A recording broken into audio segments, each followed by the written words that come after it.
in the international and Indian situation, only a communist party can work out its path and its strategy every day. So, after the transformation of capitalism into imperialism, you know that, as comrades have already explained here, by the end of the 19th century, capitalism transformed into imperialism. So that is why Marx's slogan was, "Workers of the world unite." But this slogan was changed under Lenin, and so when the Communist International was formed in 1919 in Russia, Soviet Union, led by Lenin, and the second Congress of the Communist International was held in Moscow. So when this Communist International was held in Moscow, second Congress, there Lenin made a suggestion that the slogan "Workers of the world unite" should be changed to "Workers and oppressed peoples of the world unite."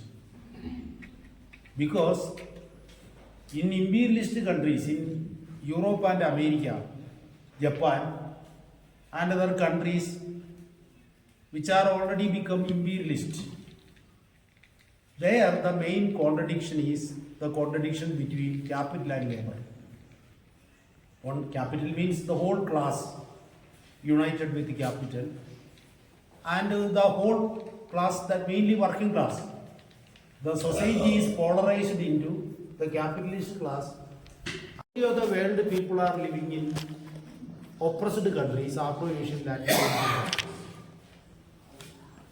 Majority of the world people has identified 5 contradictions, 5 major contradictions at the international level, as well as in India also.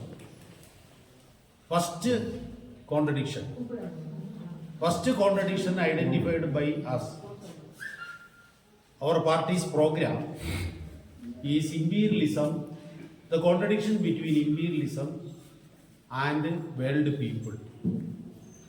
That is the whole world people on the one hand and imperialist countries on the other. This is the major contradiction. So our task is that defeat imperialism, and for that the world people composed of working class, oppressed because of many factors. Oppression may be because of gender, because of caste, because of nationality, because of culture, because of language. Oppression can be of many types. So in whatever forms oppression is there, so world people are now oppressed in manifold ways. You can see that in Europe, migrants, asylum seekers, and even in Palestine, we are seeing Palestine people are the oppressed. Rohingya, the most oppressed, the most persecuted minority in the world today. United Nations defined Rohingya refugees. So therefore oppressed people are the majority, and so working class also are oppressed. And you know the configuration of working class is also changed, not like the working class of Marx's time.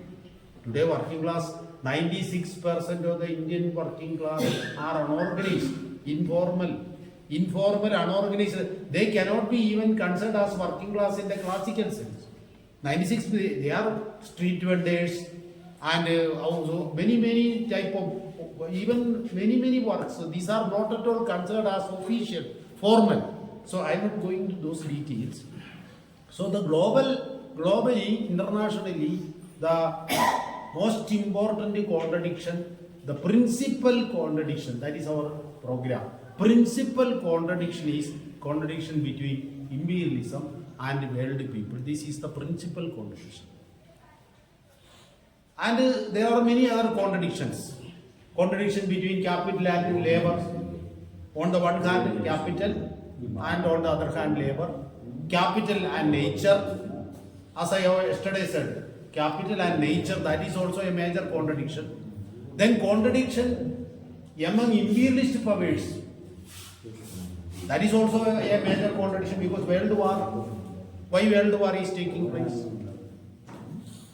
World war is taking place because of contradiction between imperialist powers. So world war, first world war, second world war, and even world war, local many wars are going on. West Asia and in Ukraine and even in other parts of the world wars are going on. So these wars are also not world war, local wars. These are local wars. So local wars are going on. So these are all due to contradiction between imperialist powers or contradiction among imperialist powers. For example, today the most important inter-imperialist contradiction, inter-imperialist means contradiction between US and China. These are all accepted things. Not only our party, many parties are saying that today the most important inter-imperialist contradiction is between US imperialism and Chinese imperialism. So these are going on.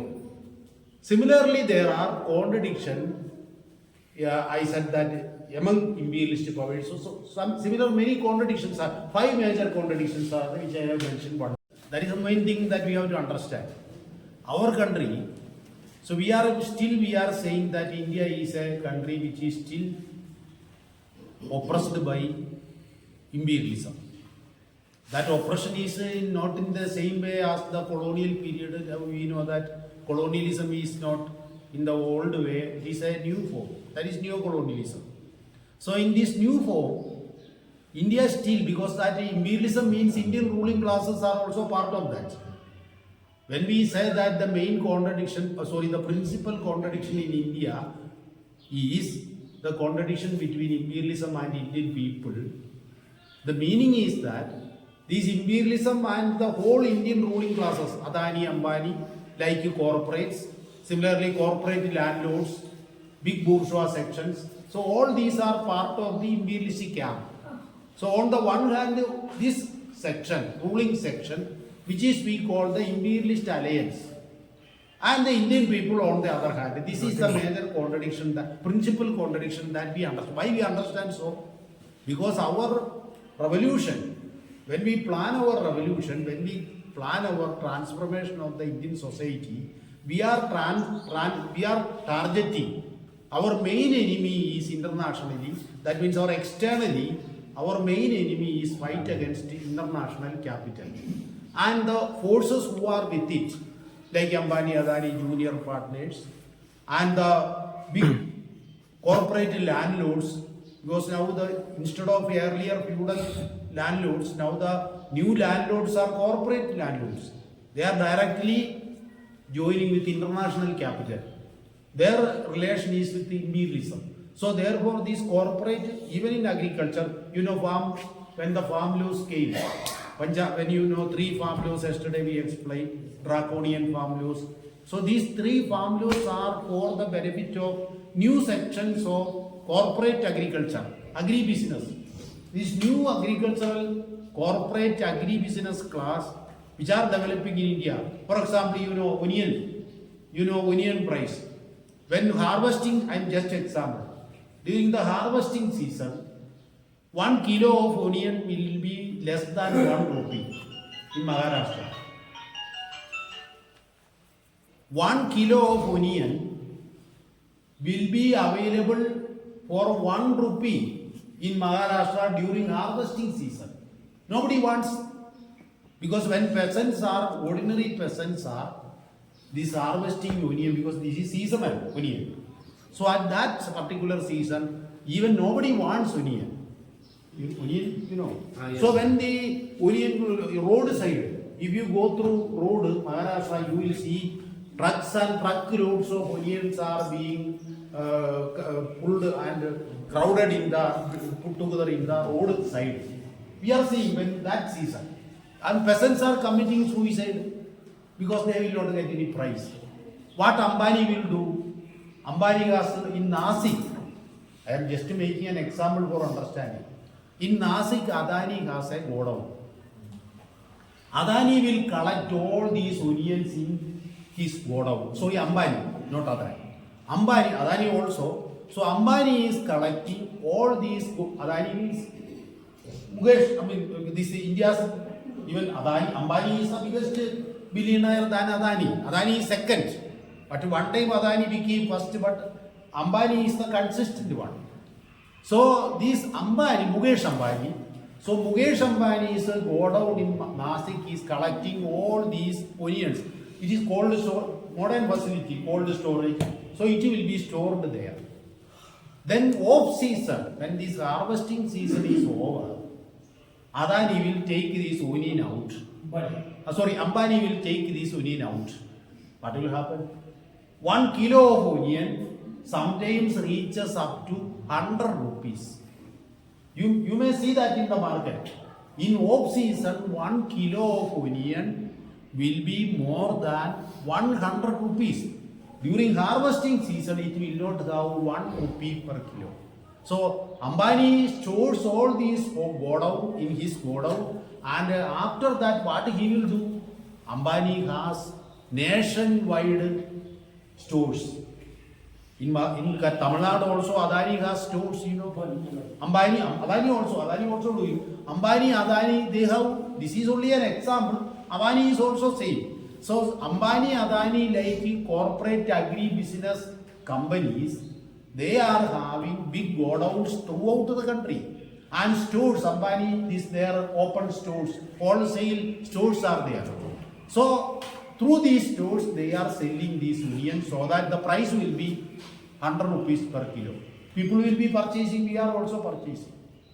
What the local traders, that is a contradiction. Local traders will be collapsing. Not only through online business. Just another example I am saying. Through online business, when Amazon comes, the local traders, the now middle class, educated people, our own students and our own educated people, what they will do, they will online, purchase everything online. They will not purchase from local stores. So the local traders and these poor and small scalers will go down. They will destroy. So this is the way in which capital is working. So what we are saying that imperialism and corporate business, all these sections are on one ruling classes. They are having connection with the international market. So all these are one class, and they will control agriculture and industry, everything, and they will be on the one, and political power also, state power also with them. They will be on one side. The vast majority of the people will be on the other side. This is the principal contradiction in India. And the political manifestations, everything, I need not go into culture, politics, everything is there. Education, everything is under their control. So this is the principal contradiction as far as our party is concerned. That is why we say imperialism and the allies on the one hand and people on the other. This is the major principal contradiction, means all other contradictions are linked with this. For example, when we plan program, when we make our program, our target is that this is the principal contradiction. For example, when we take up this contradiction, principal contradiction, all other things are related. For example, when you take this, naturally other questions will come. Minimum support price. Why farmers are demanding minimum support price? Only if minimum support price is available during harvesting season, farmers can survive. However, they will not survive because at that time price will not be there. Price will be very low. So naturally, when we enter into politics, when we start by our program, we have to take up this question. So when farmers are struggling for minimum support price, we will support that struggle. Why? Because that is part of our life. That is the thing. So in our program, we have explained this in such a way that whatever struggles are going on, or for example, labor codes. Why we are when the 44 labor laws, I am explaining this. 44 labor laws in India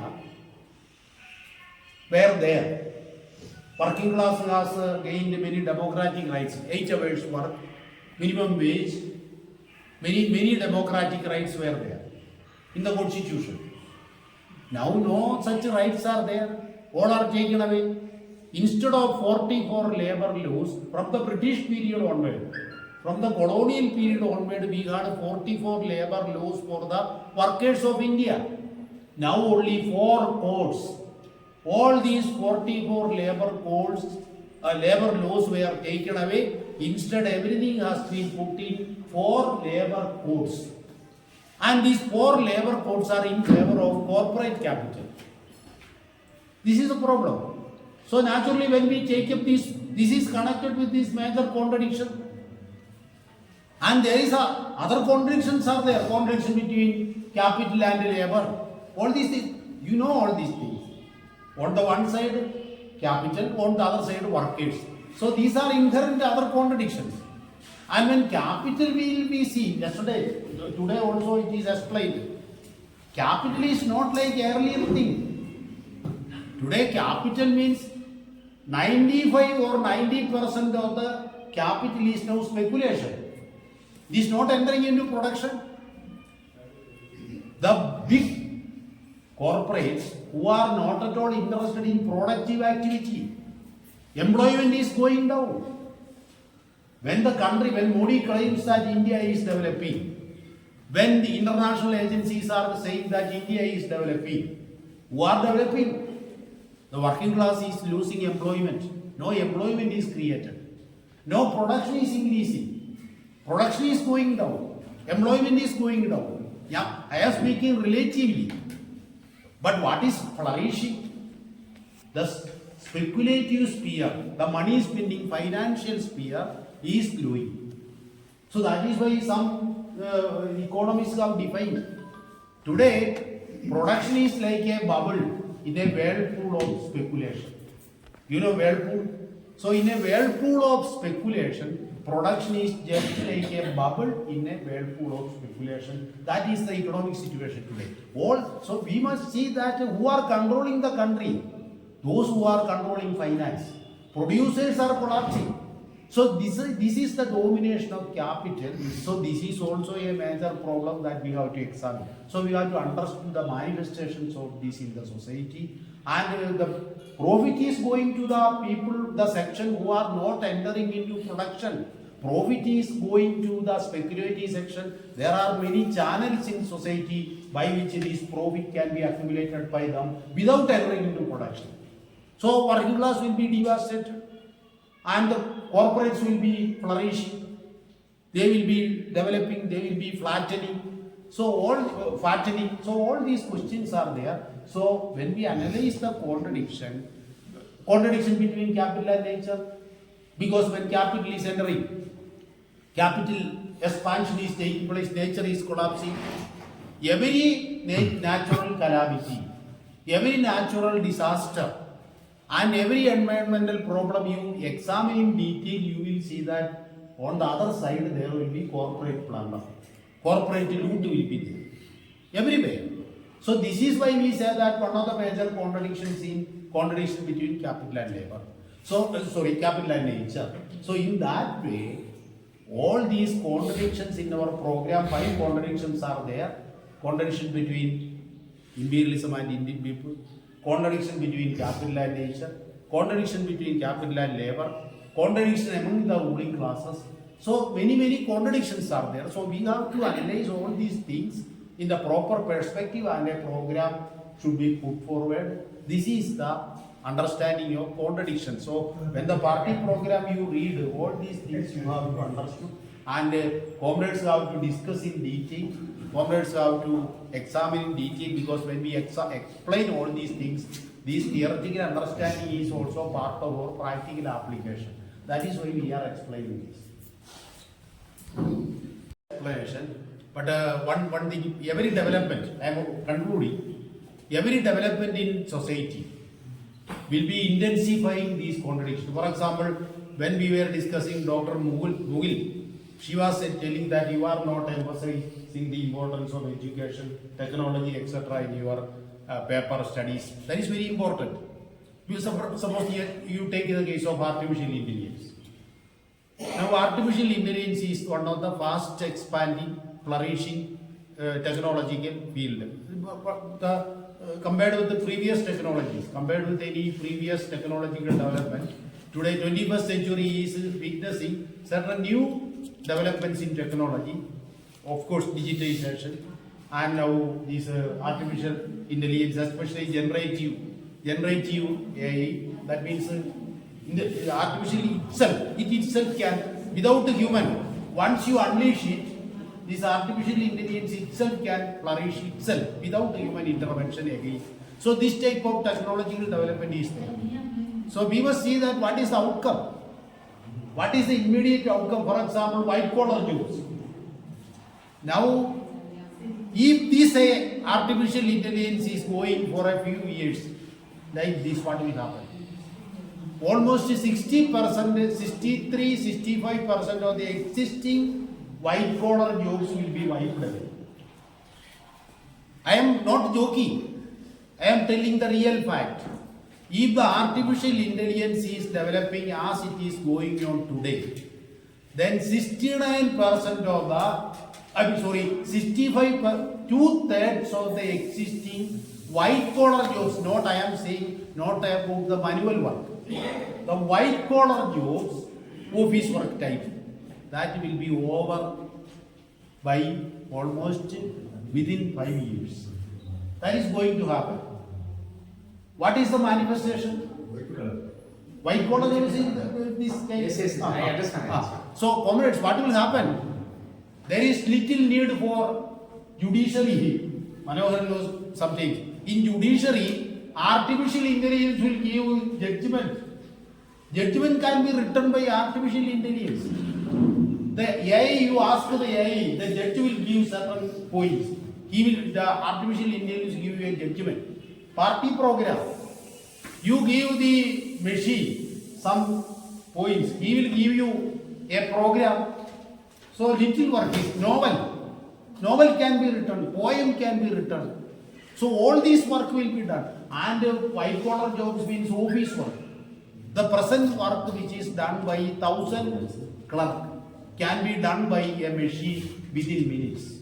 So all these are transforming the whole society. I am not exaggerating. So there are immense possibilities which are coming or which are developing, by which this will be the profit will be going to those who are controlling it.